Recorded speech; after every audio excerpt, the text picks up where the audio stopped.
The following story broke the internet just 2 days ago. I am a mythologist. I have seen giants, and they are now among us. I am a mythologist. It was a profession passed down from generation to generation, and I've always been interested in it. The old tales my dad used to tell me about fairies, cyclops, and big giant wolves always had me on edge. There was something he never spoke about, however. That was giants. Whenever I brought up the giants, he would clearly change from cheerful to stone cold, even fearful at times. One night my dad came home drunk.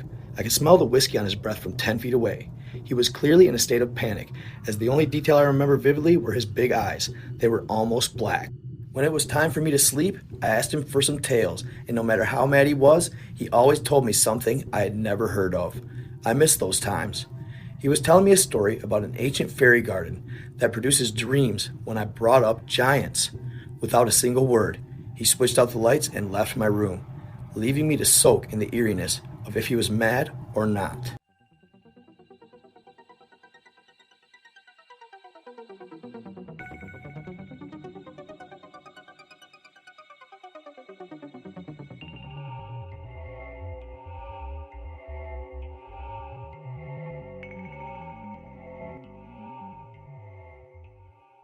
When Dad left, I was around 16.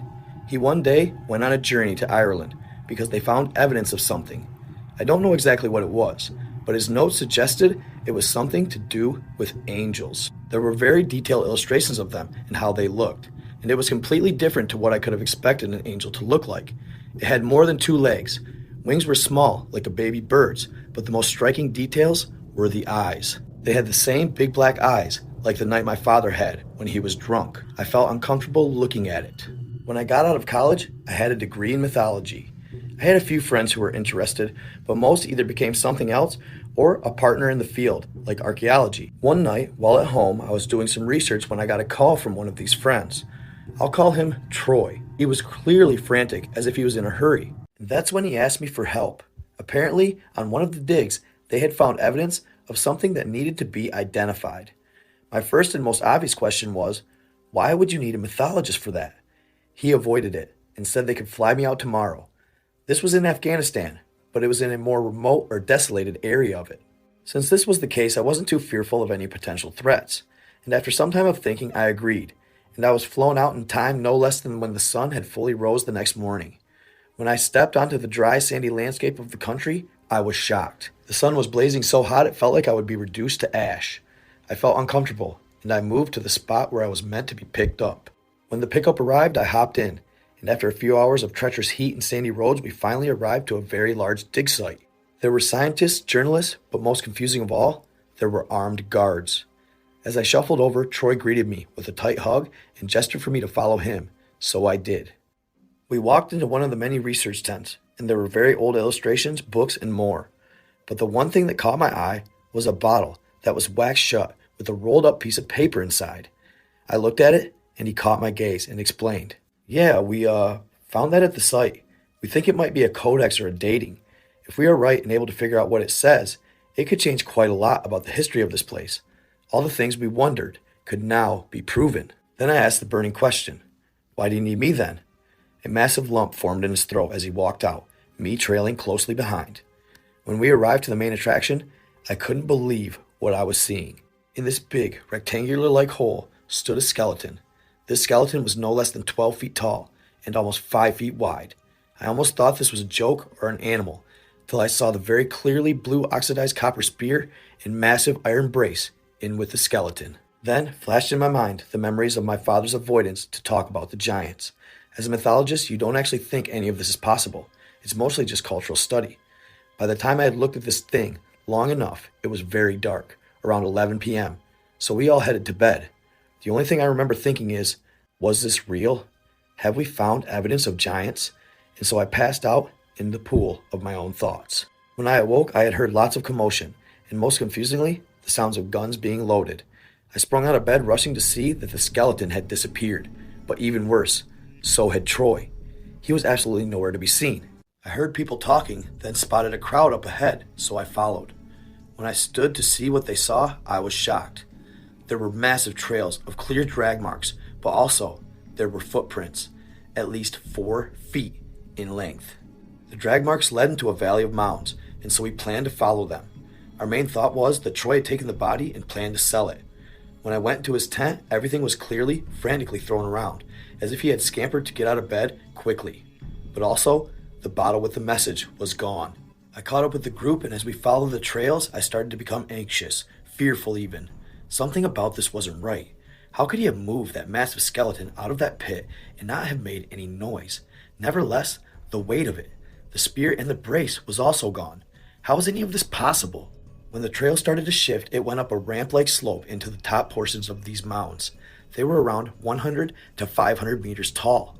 When we followed them, we arrived at a cave, and without any hesitation, the group shuffled in. I stood there in shock, but before I could think, my legs did for me, and I moved in. The first thing I noticed was the smell. It was rancid, worse than death. But the second thing was the darkness. I had a torch with me, but before I lit it, I felt helpless. If I got lost in there without a torch, I would never make it out. I would be forced to die slowly, constricted by only the boundaries of these rocky walls. When I lit the room, I saw the group was a bit ahead, so I jogged to catch up. When I hit a loose rock, and it bounced into the wall, making a loud echo. Then we heard it. Loud, heavy footsteps came from right in front of the group. The first thought was a wild animal, and so a lot of us rushed out.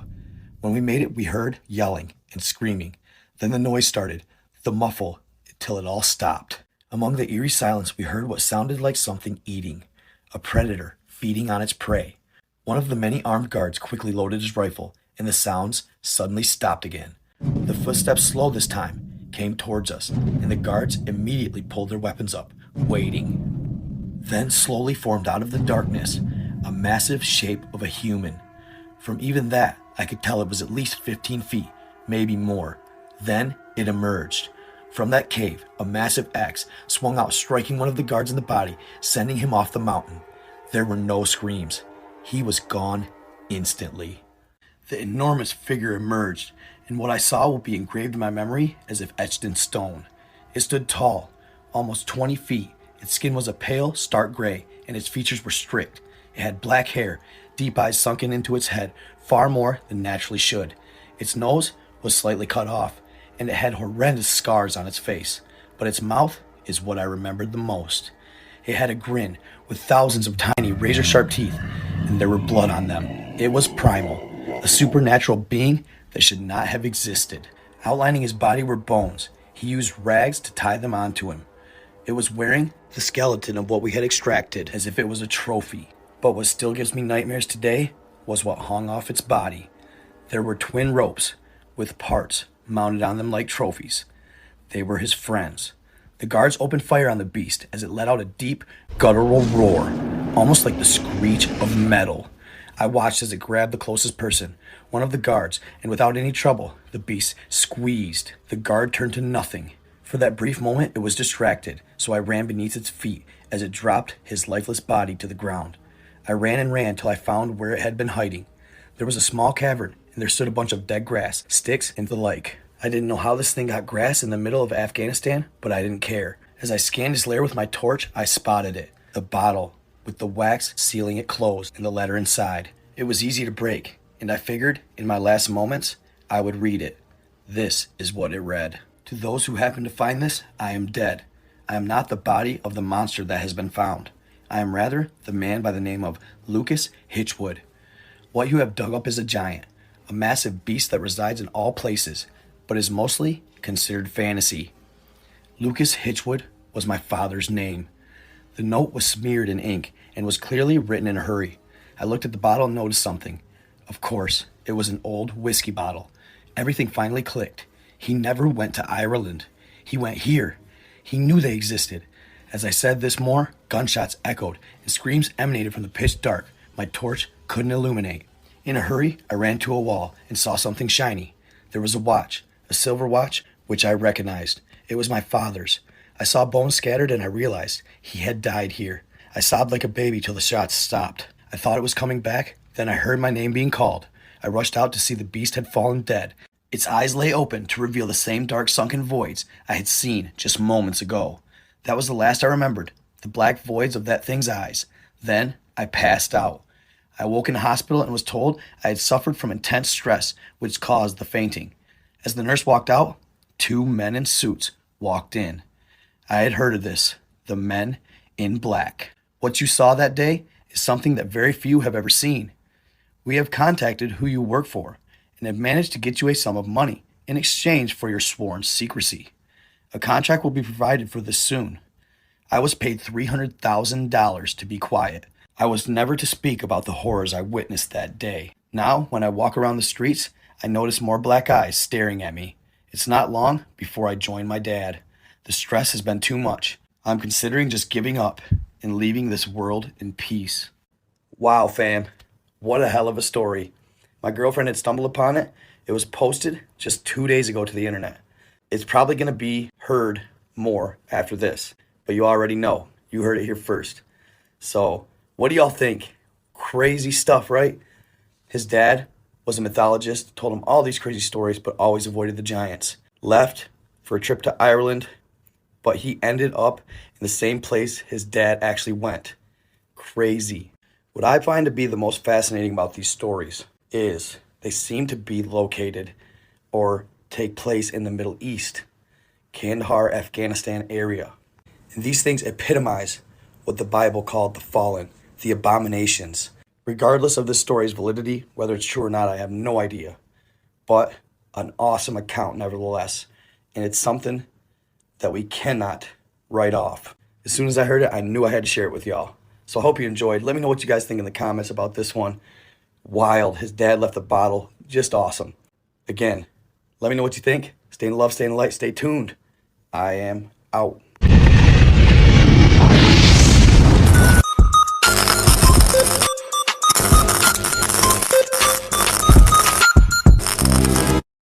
What this hunter saw while hunting wild boar is the stuff of nightmares. The following story is loosely based off true events. Joe was a hunter, and though he had been deer hunting and occasionally provided turkey for Thanksgiving, Joe mostly loved to hunt wild boar. For those that aren't familiar, wild boar are a serious problem in the United States. Not only do they tear up the land and eat almost anything, they birth at an extremely rapid rate, having as many as 1 to 12 piglets per birth in as little as 4 months. Currently in the United States, there's over 10 million feral pigs across the country. And when they say feral, they mean feral. These things are aggressive, and they'll attack at a moment's notice. So it's really no surprise that the Department of Fish, Game, and Wildlife in numerous states allow people to legally hunt them with almost zero restrictions. In most states, including Joe's, it's illegal to hunt animals using a thermal, except of course, wild boar and coyote. So Joe, having bought one within the last week, was excited to put it to the test. He recently had been scouting an area that he knew would be perfect for a night hunt. It was a very accessible spot that would allow him to get his truck into the woods with ease, and the spots were easy to find so he could set up quickly and be overlooking the entire clearing. The night started out quiet with no movement at all where he had thought there would be a ton of action. So mostly, he just tinkered with the settings on his new scope. Being impatient, he had seen some deer, but it wasn't that time of year. Deer weren't in season. So he decided to pick up and move spots to a new one. This spot he had seen a couple weeks earlier, and with the move, it would give him a chance to cover some different area with his new scope. He had been scanning the woods for an entire hour when it finally dawned on him. There was virtually no animals whatsoever in this patch of woods. No birds chirping, no rabbits moving, no owls hooting. The deer he had watched earlier were now hundreds of yards away. Why was this spot so dead at night, but so alive during the day, he asked himself. He had set up around 10 p.m. It was now 2 a.m., and he hadn't seen a thing. So he started thinking about packing up, possibly even setting up a target to send a couple practice rounds downrange to make sure his new scope was functioning properly. The deer he had seen earlier were almost 400 yards off. He had just finished putting everything in his pack when suddenly he heard a crunch in the direction that he had come from. Joe immediately drew his firearm to his shoulder and panned his scope in the direction of the noise. Now keep in mind, his scope is not night vision. It's actually a thermal, so at night it produces a black and white image of the landscape and any creatures that are moving through it. So upon scanning the area, he notices what he believes to be a small bear pushing its way through thick foliage. The bear looks to be about 200 yards off. He proceeded to adjust the range a little bit and zoom in to get a better look at the creature. Moments later, he's able to do some fine-tuning and get a better look at what he saw. As he gazes through the high-powered thermal, he suddenly jolts when he realizes that it was no bear. It was a man. Initially, he was so low and hunched over that Joe thought it was a young bear scavenging for food. Is that a game warden? Joe asked himself. It can't be. I would have seen the headlights coming in. Nobody has come up that 2-track. I surely would have seen them from where I was sitting, he thought to himself. If not the game warden, then who? A lost hiker? Where could he have walked from? I'm 30 miles away from anything and on public lands. These are the thoughts racing through Joe's head. He was just about to call out to the gentleman when he adjusted his sights again and noticed that the man was naked. What the? Baffled, he continues gazing through his scope. No shoes, no pants. He had virtually nothing on. Disturbed by the man's movements, they were quick and sudden, almost as if he was a squirrel or something. Very twitchy, grabbing at branches around him while sniffing and palming at a tree in front of him. Then he came to the realization, was that my tree? The tree that I had been leaning against earlier? Joe thought to himself. The thought terrified him. Can this man actually smell his scent? He stands there baffled, peering down his sight when the creature does something that sends chills down his spine, and he still has nightmares about it to this day. Suddenly, the man squats, placing both hands on the ground in between his legs, and stares straight up towards the sky, similar to a wolf mid-howl. Baffled, he can do nothing but sit there and watch, and that's when he heard it. Coming from that direction, a very desperate female voice cries out, "Help! I'm lost! Please, help me!" There was a long pause, but neither Joe nor the creature moved a muscle. A warmth of fear swept over him like he had never felt before. He gazed on, crosshairs fixed to the ground in front of the man. Joe has been hunting all of his life, and aiming his gun at another person went against everything he had been taught about firearms. Were they lost? He asked himself. Was this guy a hiker who got lost and went crazy out here? Why was his voice so feminine? Then again the voice cries out, "Help, please! I can't walk!" And that's when Joe realized it was bullshit. His adrenaline began really flowing. Not only could this creature walk, when he first come crawling in on all fours, naked through the brush, it was no problem. That's a damn trap, Joe said to himself. No doubt about it. Whatever this creature was, it was trying to lure him in. And not only that, it was doing so pretending to be a damsel in distress. Luckily, the lack of activity beforehand allowed him to pack his things. He may have left a hat behind, maybe even a sitting pad, but at the time, he didn't give a shit. He took his eyes off the creature for just a split second while he put his pack on and buckled it in the front, quickly grabbing for his rifle afterwards. And to his horror, the creature was in the exact same position, but staring in his direction, with what seemed to be a slight smile on its face. As he gazed through the thermal, it has the effect of making animals' eyes white. How the hell did it hear me put my gear on, Joe thought.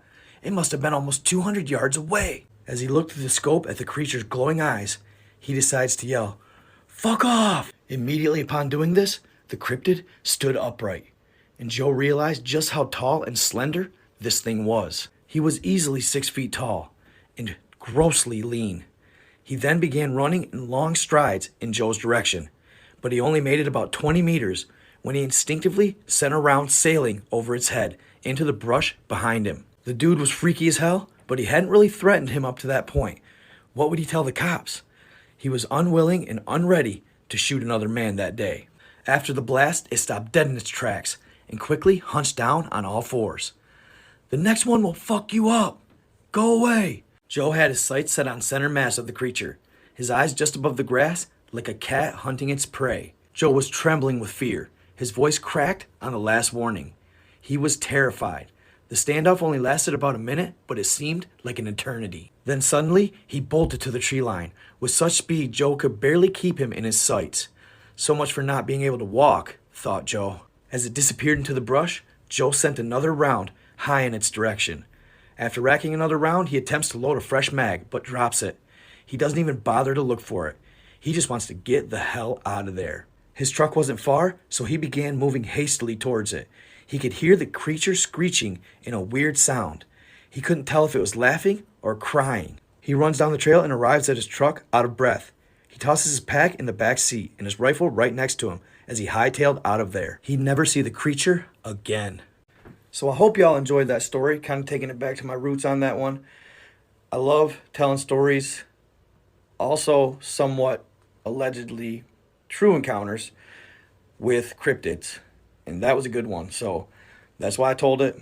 I'm kind of going to go back to that. A friend suggested that maybe I should, just to keep things kind of different and moving in the right direction. It has been kind of tricky to keep telling stories like that around Bigfoot, Wendigo, Skinwalkers, with everything that's going on nowadays with aliens and all that stuff. So I saw an opportunity. Let me know what you think, if you enjoyed the story or not. Also, what do you think it was? Wendigo, Skinwalker, or Rake? Let me know in the comments what y'all think. Be watching. I'm going to go live soon. And I got a lot more posts on deck. Stay in the love, stay in the light, be kind to others as always. Manifest greatness. And stay tuned. I am out.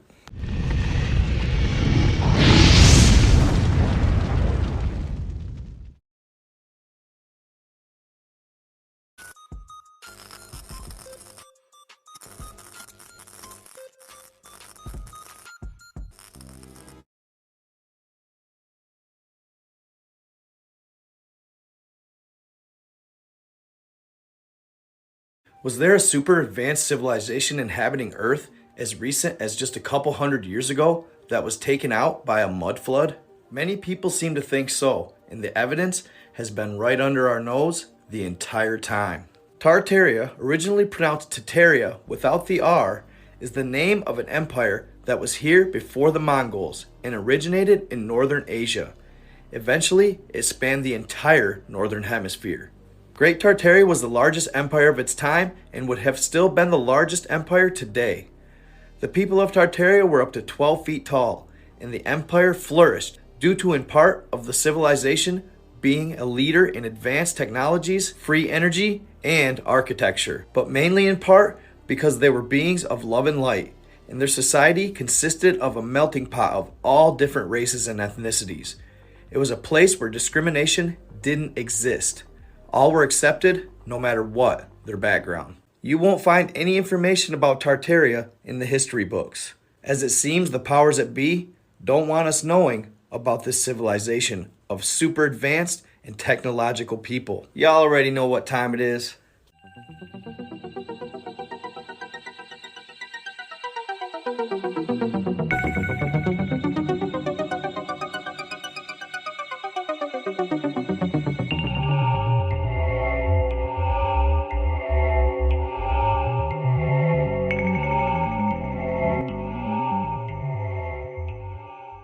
Many today believe this is why they eradicated them with a great flood. This resulted in an entire civilization buried. The Tartarians, or the Tartars as some may call them, were an advanced civilization of giants. Some believed maybe even the descendants of Noah, and they made up the great Tartarian Empire. As I said, they were giants that stood 12 feet tall, and like civilizations before them, they were shorter than the previous one. Like our civilization today, they were shorter than the ones before them. They stood possibly 25 to 50 feet tall, and the ones before them could have been hundreds, and the ones before them maybe even miles tall. It seems that after each great deluge, the civilization that follows is shorter in height. Civilizations in the current astrological age, the age of Pisces, are shorter in height than civilization that existed in the previous astrological age, the age of Aries, and will be taller than civilizations that will exist in the next astrological age, the age of Aquarius. Some believe that the Tartarians were breatharians, a being who does not rely on the digestion and burning of calories from food or water, but rather receives energy straight from ether, out of our atmosphere. Ether is thought to be the very fabric of our being, the fabric of the space-time continuum that would associate with electrons, the wind, the Holy Spirit, and the atmosphere, and the gases in the atmosphere such as oxygen, nitrogen, and hydrogen. Another interesting point Since the Tartarians quite possibly had an altered digestive system than the one we have, they had no need for toilets in their bathrooms. This could be one of the reasons why bathrooms in the recent past have been used quite extensively more as social gathering powder rooms to not only freshen oneself up, but to hear and spread local gossip. The Tartarians were also said to be masters of masonry, brickwork, and steampunk-style technology. They had universally free energy and the most grand architecture you could ever lay eyes on. Their Roman Gothic style of architecture can still be found all over the world as water ducts, banks, water stations, churches, hospitals, and similar public and city work type buildings. Cathedrals, mosques, churches, and other buildings of worship were actually originally etheric power stations, water stations, and even sound resonating acoustic healing centers. It's said that buildings today that we use as places of worship were actually functioning hospitals during the reign of the Tartarian Empire. Rather than what we were taught by mainstream science, Tartarian buildings were actually more similar in function to pyramids and temples found across the world. Through their ingenious engineering, intricate architecture, and super advanced technology, the Tartarians transformed Earth into a massive circuit board powered by the ether, just like the ancients did with the pyramids and the temples many, many years ago. How they did this was the crosses on top of the buildings were used as etheric electrical antennas. This was connected to rebar embedded throughout the building's entire structure. Even the streetlights that existed during the reign of the Tartarian Empire were tall electrical antennas. These streetlights harnessed the power of the ether, which caused the gases inside of the upper bulb to ionize and illuminate. According to historians, rather than glass, they believed that possibly these bulbs were made out of quartz crystal. These quartz crystal balls could have contained different substances such as mercury or radium, which reacted with the ether, or the bulbs contained nothing at all. And the quartz crystal itself is what reacted with the ether. And this is what I believe to be the case. Fireplaces were just as intricate as the house themselves. And different than what we do today with fireplaces, they weren't engineered to burn any wood. Chimneys weren't used to guide the smoke from the fireplace to the outside of the home. How it's believed to have worked is the rebar in the home was connected to the rooftop tower dome, which was possibly filled with substances such as radium, quartz crystal, or mercury, and the metal poles sticking out of the top and sides of the home. All of this metal was then connected to the metal backplate found inside the original Tartarian fireplaces and chimneys. Just like the crosses found on churches, cathedrals, and mosques, the metal poles sticking out of the top and sides of the buildings acted as etheric electrical antennas. These harnessed the power of the ether and focused that free energy into the chimney and out of the fireplace. There was also ductwork connected to the chimney that ran through the entire home.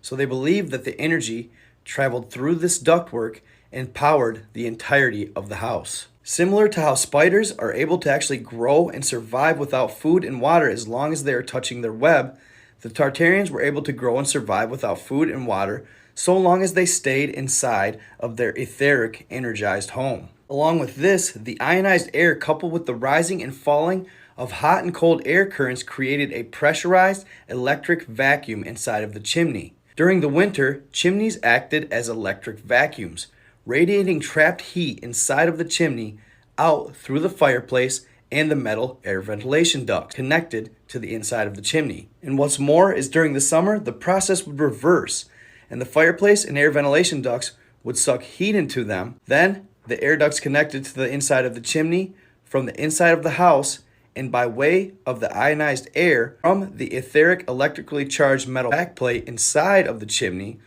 would force heat up the chimney and out of the house. So not only did they produce heat in the winter, it even produced AC in the summer, all completely free. See, the Tartarians were also one with nature, so they refused to cut down and clear cut forests and use wood to structure their buildings. If they used wood at all, it was very sparingly, because they knew that it provided the oxygen needed to survive. This is why they were so much taller. It's said today that the trees are merely bushes compared to what they were thousands of years ago. The oxygen that was once provided on Earth made the beings of Earth much bigger, much stronger, and the like. The truth is, what we're doing today to the rainforests and the trees is an absolute tragedy. Now to the mud flood reset. This great reset is what many attribute to the demise or downfall of the Tartarian Empire. What's baffling about the theory is that enthusiasts believe that it only happened as many as 200 to 400 years ago. Some even believe the mid to late 1800s. Buildings hundreds of years old, located all across the Terra, are known to be encased in a mud flow up to several stories high, and in some cases, even completely engulfing the buildings entirely in nothing but mud.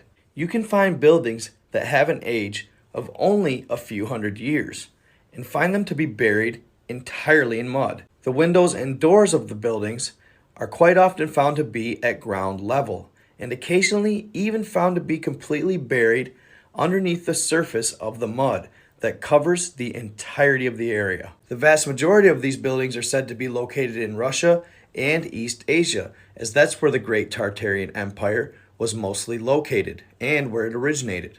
But as I said, these buildings are scattered throughout the world, even in America. Here you see some construction being done on the Capitol building in Washington. Yes, you heard me right. The Capitol building.